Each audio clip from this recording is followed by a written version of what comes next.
noite a todos. Todos bem? Todos felizes? Gente, esse nosso tempo é bom demais, ele passa muito rápido, né?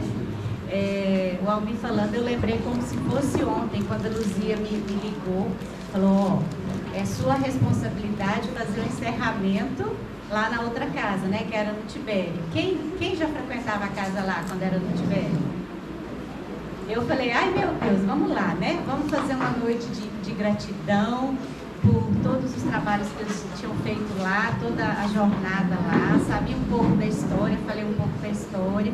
E agora, vejam só, já foi um ano que nós estamos aqui, casa nova. Eu me lembro quando a gente via as fotos, né? Fazendo a base, levantando as primeiras paredes. A primeira vez que eu vim aqui, eu falei, que bênção, que maravilha. E olha, tudo praticamente pronto, funcionando, salão lotado. É bênção demais, né? É só bênção, só gratidão mesmo. Gratidão a Deus, gratidão à espiritualidade, gratidão a todos nós, né? Sempre presentes aqui, sempre em união. E que possamos comemorar mais vários anos, né? Reunidos, felizes, cada vez mais evoluídos, cada vez mais pertinho de Deus, de Jesus e dos seus ensinamentos, né? E é uma grande alegria estarmos todos aqui reunidos. E vamos fechar os nossos olhos um pouquinho, só para dar aquela respiração forte, para a gente estar começando a falar do nosso tema. Vamos fechar os nossos olhos, apoiar nossos dois pés no chão, para a gente fazer o contato, né, com a terra. Soltar os nossos braços, ou ao lado do corpo, ou sobre o corpo. Vamos ficar leves. E vamos puxar o ar bem profundamente, soltar bem devagarinho, 2 vezes. Ó, vamos puxar. E vamos soltar. Vamos puxar o ar, enchendo os nossos pulmões de ar fresco, de ar puro, e soltarmos bem devagarinho. E mais uma vez, a noite é de gratidão. Gratidão por um ano na casa nova. Gratidão por estarmos aqui reunidos. Gratidão pela chuva que está chegando. Ela está rodeando, já caiu em alguns bairros, está chegando. Vai chover do jeito que a gente precisa para amenizar essa temperatura, para melhorar a umidade, para a gente, né, ter uma qualidade melhor. Ela está chegando. Então, gratidão pela chuva, gratidão pelas nossas famílias, gratidão pela nossa saúde, pelo nosso trabalho, gratidão pela nossa vida. Que na realidade, se a gente for pensar, nós temos e somos muito mais do que precisamos para ser felizes. E somos gratos por isso. E que possamos estar aqui, agora, concentrados, vivendo cada ensinamento, absorvendo energia de cada momento, né, do estudo aqui, do tratamento posteriormente, e que a gente possa estar presente e sair daqui reenergizados. E é só gratidão, é puro amor e pura bênção. Que assim seja. Vamos abrir devagarinho os nossos olhos. Estamos mais leves, né? Mais soltos, mais tranquilos. E vamos começar o nosso tema de hoje.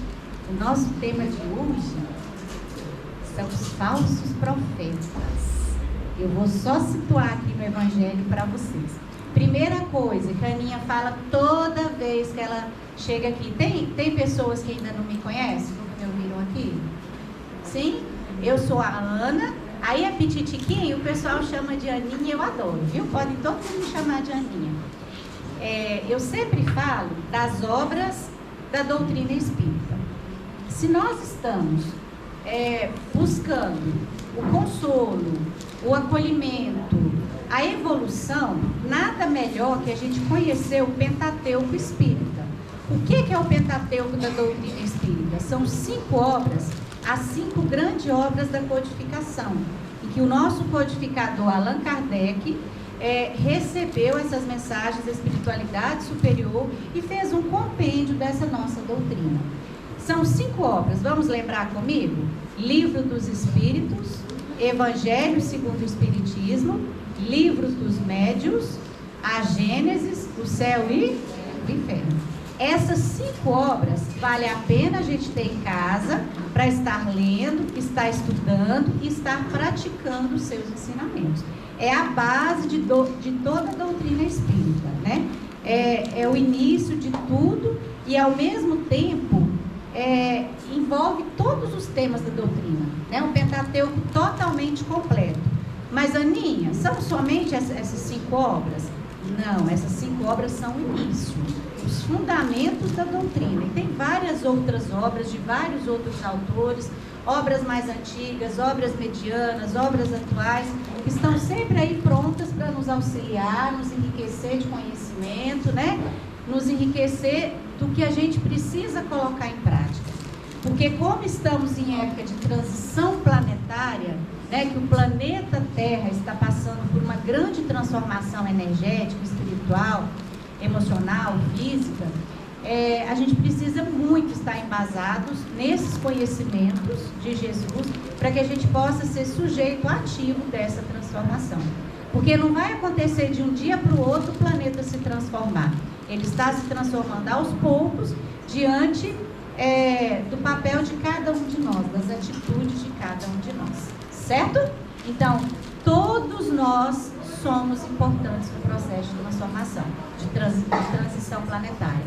Quanto mais aprendemos e praticarmos, mais rápido será o processo. Certo? Usarei hoje o Evangelho segundo o Espiritismo.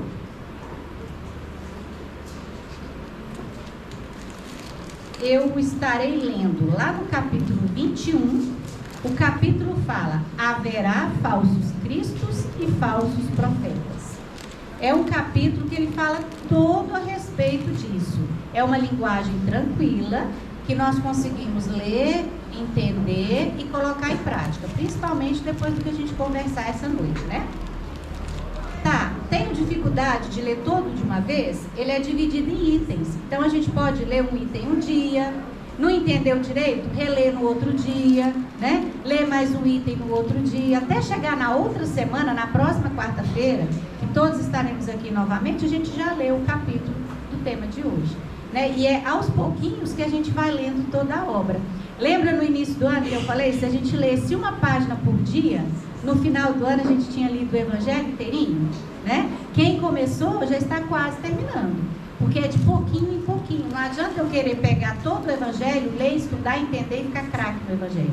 É devagarinho, é lendo, é entendendo, é analisando, é discutindo as ideias com outras pessoas. Lembrando que discutir não é brigar, discutir é trocar ideia, né? Um às vezes tem uma visão do que lê, o outro tem outra, e a gente vai juntando essas ideias e é isso que fica bacana, né? O conhecimento maior ele vem a partir da discussão de ideias, de complementos de ideias.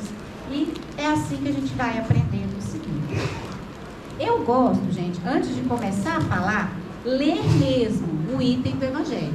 Eu acho importante ler, porque a própria leitura do Evangelho já é um tratamento para todos nós, né? Então, a partir do momento que a gente lê a letra do Evangelho mesmo, na íntegra, nós já estamos realizando o nosso tratamento. Desde a hora que chegamos, estamos sendo tratados, né? A música é um tratamento, a oração é um tratamento, o estudo da noite é um tratamento, e após todos os outros tratamentos também são um complemento. E só vai ter efeito se a gente sair daqui diferente da maneira como chegamos, né? Pensando diferente, falando diferente e fazendo diferente. Porque quem faz a transformação somos nós, né? Temos todos esses auxiliares, as obras, os trabalhadores, os tratamentos, a música, mas se a gente não fizer a nossa parte, a gente não se transforma, né? O objetivo é sair daqui diferente do que chegamos. E cada vez que saímos, saímos diferentes, não saímos? Concordam? Nem que seja um pouquinho, mas saímos muito diferentes. E isso é o bacana.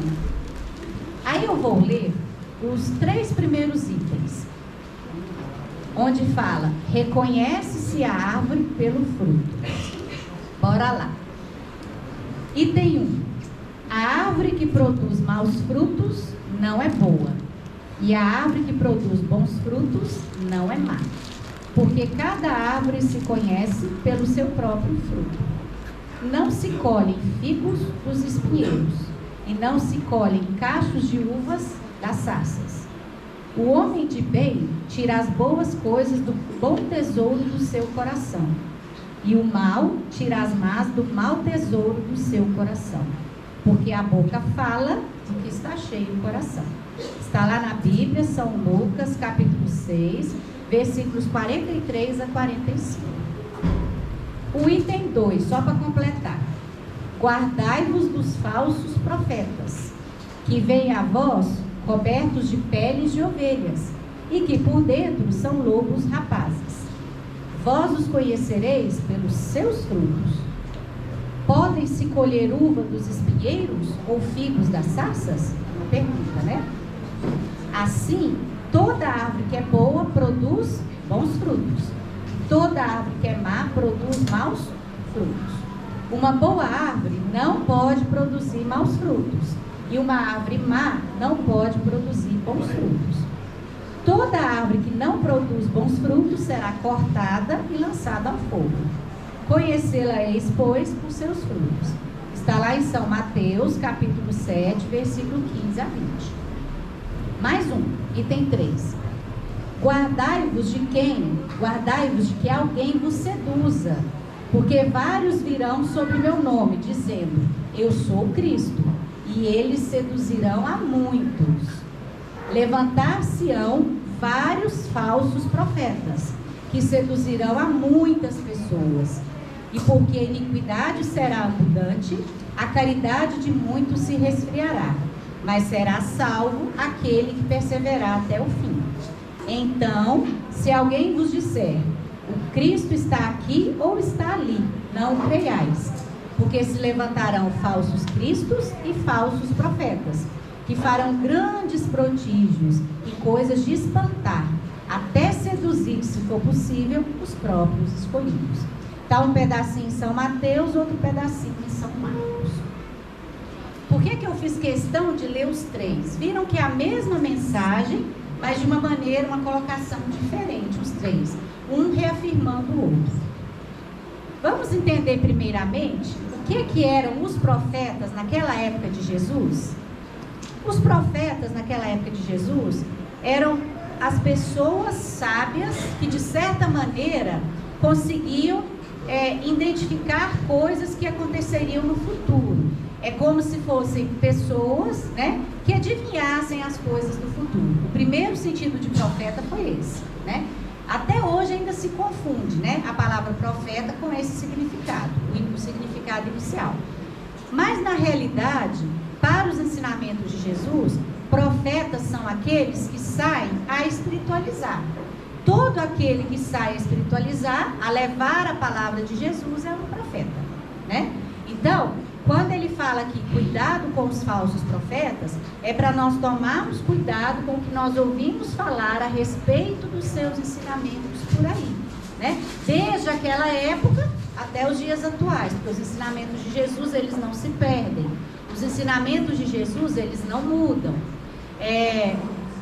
As orientações que Jesus passava naquela época reencarnado no planeta são as mesmas orientações de hoje. Nada ficou arcaico, nada ficou antigo, nada modernizou, não tem viés para nenhum ensinamento de Jesus. Os mesmos ensinamentos do início são os mesmos ensinamentos atuais, né? E o que a gente precisa tomar cuidado quando ele fala dos falsos profetas é para a gente não sair por aí acreditando em qualquer coisa que a gente ouça a respeito de Jesus. E como tem, né, gente, várias coisas que a gente ouve que a gente fala, meu Deus, né? E como, pessoal, que a gente vai diferenciar o que é verdadeiro do que é falso? Quem fala pra gente? Quem arrisca falar? Como que a gente vai diferenciar se o que nós estamos ouvindo é falso ou se o que nós estamos ouvindo é verdadeiro? Quem arrisca falar? Talvez nessa parte. Se a pessoa vem fazendo uma boa obra, mostrando a verdade, vai ser falar. Isso. Senão... Perfeito. Olha o que foi falado ali. se a gente observar os frutos, não é pelos frutos que se vê a árvore. Se a árvore gera bons frutos, a árvore é boa. Se a árvore gera maus frutos, a árvore é ruim. Então, se a gente ouve alguma coisa de alguém falando, observemos o quê? Como são os frutos desse alguém. Esse alguém realmente está frutificando de acordo com aquilo que ele está falando, né? Está vivendo realmente na medida das possibilidades, porque nós somos muito imperfeitos ainda, mas na medida das possibilidades nós estamos produzindo frutos de acordo com aquilo que estamos levando de mensagem, de acordo com aquilo que estamos levando de conteúdo. Seria uma maneira perfeita, né? Observar os frutos para a gente ver se o profeta é falso profeta ou se o profeta é verdadeiro profeta. E para a gente observar os frutos, nós precisamos ter o conhecimento. Porque se nós não conhecemos os ensinamentos, a gente não vai saber se o fruto é bom ou se o fruto é ruim, né? Por mais que a gente perceba se uma atitude é boa, se uma atitude é ruim, a partir do conhecimento nós podemos, com comprovação, saber se aquilo ali foi bacana ou se aquilo ali foi ruim. Então, é o conhecimento que vai nos dar o bom senso de identificar o que está sendo falado por um falso profeta. Mas, eu não quero ficar aqui, em momento algum, vendo o que é ser falso profeta, o que é ser verdadeiro profeta. Não é essa a intenção. A intenção desse estudo desta noite é saber se cada um de nós está sendo um bom profeta ou se cada um de nós está sendo um falso profeta. Aí, a Aninha sempre gosta de trazer a letra para a nossa vida, não é? Só a letra ali, ela tem uma energia maravilhosa, ela é importante, ela é por ensinamento, mas nós precisamos trazer isso para o nosso dia a dia. E o que seria cada um de nós profeta no dia a dia? Eu não vou citar aqui somente a nossa função de espiritualizar, porque todos nós temos essa missão de espiritualizar, né? Seja os nossos familiares, seja os nossos colegas de trabalho, seja os nossos colegas de atividade física. Nós temos, todos nós, a missão de espiritualizar. E espiritualizar não precisa ser com palavras bonitas, né? Com uma organização, não. A gente espiritualiza conversando. A pessoa chega até você, você ouve a pessoa, você dá uma palavra de bom ânimo, né? Um sorriso, um abraço. Isso é espiritualizar. Então, nós somos profetas quando nós estamos fazendo isso. Mas, vamos trazer o profeta também para o nosso dia a dia, fora da espiritualização. Vamos trazer o profeta para o nosso trabalho. Vamos trazer o profeta para a nossa participação na sociedade. Vamos trazer o profeta para a nossa participação no trânsito da nossa cidade. Vamos trazer como profeta o nosso papel como espírito reencarnado. Tá? Então, nós como profetas não somente precisamos espiritualizar a nós e aos outros, mas nós precisamos ser profetas, levar a mensagem de Jesus o tempo todo. E a reflexão que eu quero deixar para essa noite: nós estamos sendo bons profetas ou nós estamos sendo falsos profetas? Nós estamos falando uma coisa e fazendo outra? Ou nós estamos falando e fazendo praticamente semelhante uma coisa com a outra? Tá? Então, assim, o principal que eu quero deixar para nós aqui nesse estudo é isso. Eu sou profeta, cada um de nós é profeta por cada local que está. Então, nós realmente estamos dando os bons frutos? Nós estamos sendo árvores boas ou nós estamos sendo árvores ruins? Por quê? Vou dar um exemplo usando a minha pessoa, a Aninha. Eu chego aqui, né, cheia de sorriso, olho para vocês, me reenergizo, transmito, né, a mensagem que eu estudei para trazer para vocês, que eu analisei tudo, trago para vocês. Aí eu saio ali, ó, eu saio fechando todo mundo no trânsito ali. Às vezes tem alguém descendo, entrando no carro, né, com uma certa limitação de movimento, aí eu já saio estressada, buzinando, porque a rua tem um espaço pequeno para passar. A Aninha está dando bons frutos fazendo isso, sim ou não? O bom fruto é agir de acordo com aquilo que se fala, é agir de acordo com aquilo que se aprende. Isso é ser um profeta verdadeiro. Então, se a gente vive por aí, né, falando uma coisa e fazendo outra, nós estamos sendo falsos profetas. Quer ver um exemplo simples? Pessoal da área de vendas, né? Quando você vai vender um produto, você tem que expor as características desse produto, não tem? Quando nós expomos a real característica do produto, a real capacidade do produto, nós estamos sendo profetas verdadeiros. Quando nós inventamos, exageramos, fazemos o convencimento do comprador ali, para que ele leve aquele produto de qualquer maneira, né? Quase enfia o produto na pessoa, para a pessoa levar, faz mil e uma coisa ali, nada a ver com a veracidade do produto, nós estamos sendo falsos profetas. Tá vendo que é no dia a dia da gente?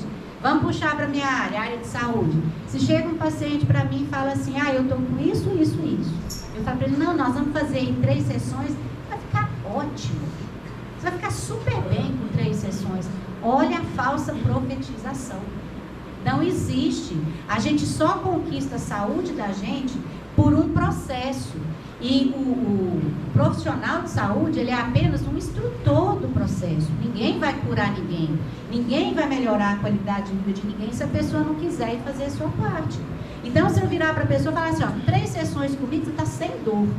Estou profetizando falsamente. Não existe isso. Tá vendo que nas nossas profissões nós podemos ser falsos profetas ou profetas verdadeiros? Não é? Em tudo isso. Na família da gente, né? Nas nossas conversas, nas nossas atitudes, nas mentiras que nós contamos para nós e para os outros, que a maior parte das mentiras nós contamos é para a gente mesmo, né? Sabe aquelas mentiras assim? Eu não consigo, ou eu não nasci para isso, ou eu não vou mudar. São várias mentiras que a gente conta para nós mesmos. Essas mentiras que nós contamos para nós mesmos e para os outros constitui o quê? Uma falsa profetização. Está vendo o tanto que é amplo? Se nós trouxermos isso para a nossa vida, não é só estar num espaço religioso, entender se os ensinamentos de Jesus estão sendo passados de uma forma correta ali, não. O falso profeta, ele engloba o todo, tudo que nós estamos fazendo. E o fazer precisa ser de acordo com o que nós acreditamos e com o que nós falamos. São 3 categorias, né? Pensamento, palavra e atitude.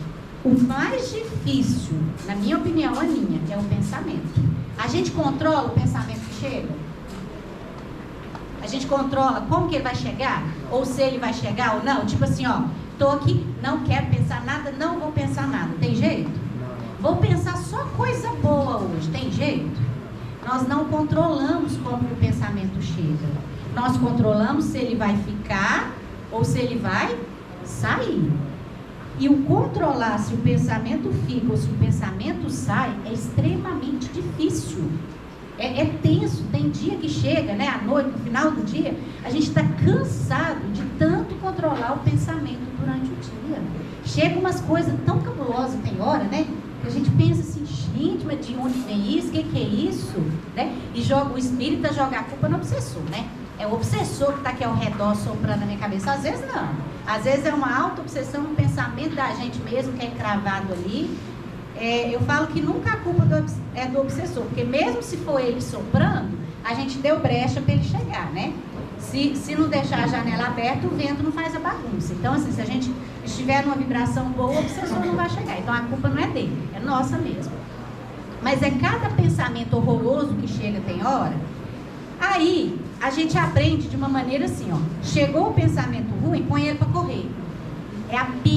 O pior jeito de mudar o pensamento é o pensamento chegar e colocar ele para correr.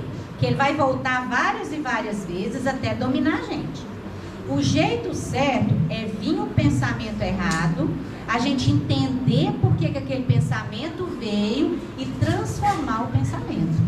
O pensamento chegar, a gente fingir que ele não chegou e pensar outra coisa, é igual jogar a poeira embaixo do tapete. Não vai adiantar nada. Uma hora ela vai aparecer bem maior, né? Então, quando o pensamento ruim chegar, nós vamos entender por que estamos pensando isso. Por que a gente pensa isso? Por que isso não tem nada a ver? E transformar esse pensamento num pensamento bom, né? Por exemplo, Uma coisa que eu estou falando muito, gente, é do trânsito. Porque quem está dirigindo aí no meio do trânsito está vendo que loucura que anda, né? Está complicado. Tem hora que eu brinco que parece que não existe mais código de trânsito, né? Que cada um pega o volante, o carro se tornou uma arma ali, e você muda aquele pensamento, é questão de segundos.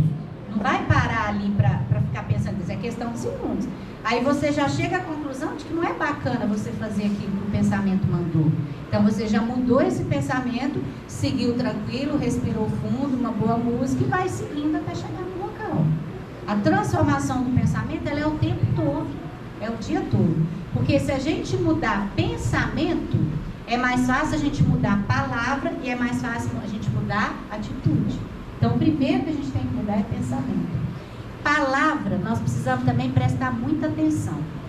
Eu vou citar uma situação aqui, que eu falei isso por muito tempo, sem ter noção do peso dessas palavras que eu falava. E muitos aqui eu tenho certeza que falam isso ainda, mas vão entender o peso dessa palavra. A minha vida é uma luta. A minha vida é uma guerra. Ah, eu venci essa batalha na vida, mas a minha vida é só batalha. Olha o peso, gente. Se a vida é uma luta, se a vida é uma batalha, se a vida é o tempo inteiro lutando, batalhando, ela é pesada, ela é ruim, ela é forçada. Olha a diferença. A minha vida é um presente de Deus. Eu vim aqui para evoluir. Eu vou passar dificuldades, mas a minha vida não é uma luta. A minha vida é um presente. Cada desafio que eu vivo não é uma batalha. Cada desafio que eu vivo é um aprendizado. Olha o tanto que fica mais leve. A vida de nenhum de nós é uma guerra, uma luta, uma batalha. Não tem que ser assim. Se nós aprendemos a falar assim, a entender que seja assim, a pessoa forte, batalhadora, não. A pessoa que aprende com os desafios, a pessoa que amadurece, ou às vezes não vai aprender no primeiro desafio, mas vai aprender com o segundo. Mas a pessoa não tem que ser guerreira, não. A gente não tem que estar o tempo todo em guerra, em luta, em batalhas, porque a nossa vida não é uma luta, a nossa vida é um presente.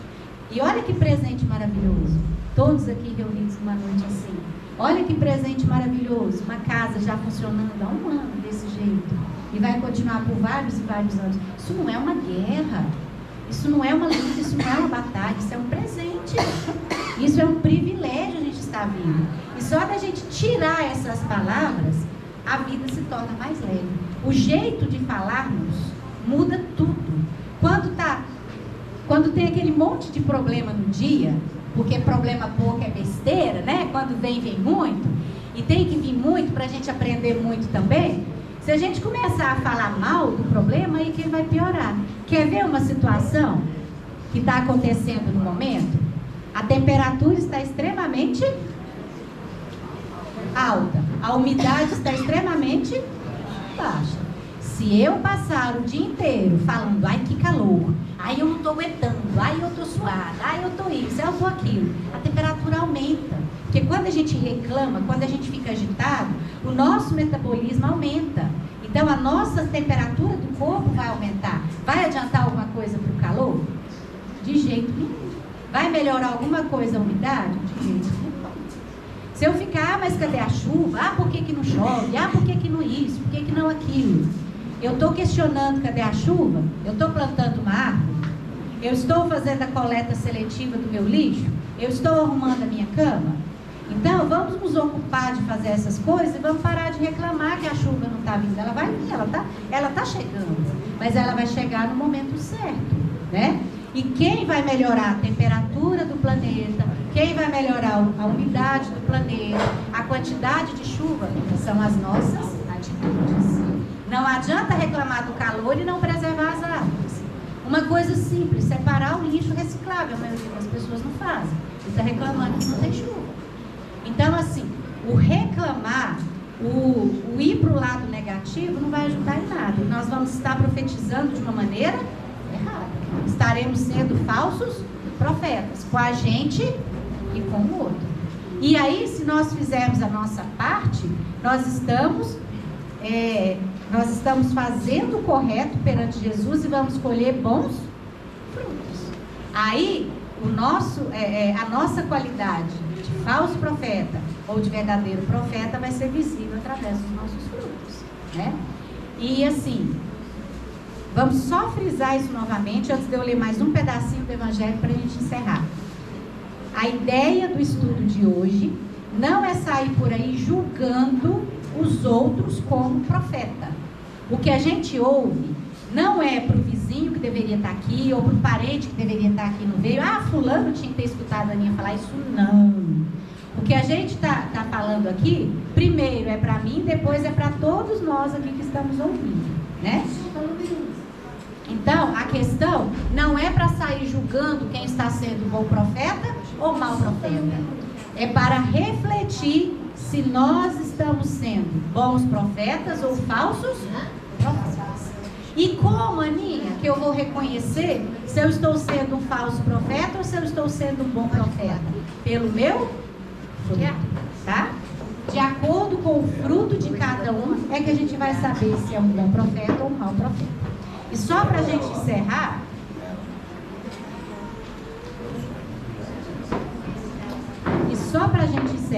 no mesmo capítulo do falso profeta, eu vou ler para a gente uma dica de como a gente saber se nós estamos sendo os bons profetas, profetas verdadeiros. Olha que legal. E bem claras as palavras. Conclui que o verdadeiro missionário de Deus deve justificar a sua missão pela superioridade, por suas virtudes, por sua grandeza, pelo resultado e pela influência moralizadora de suas obras. Tirai ainda esta consequência: se ele está por seu caráter, suas virtudes, sua inteligência, abaixo do papel que se atribui, ou do personagem sobre o nome do qual se abriga, não é senão enganador de baixa categoria, que não sabe mesmo copiar o seu modelo. Então, como que a gente reconhece o bom profeta?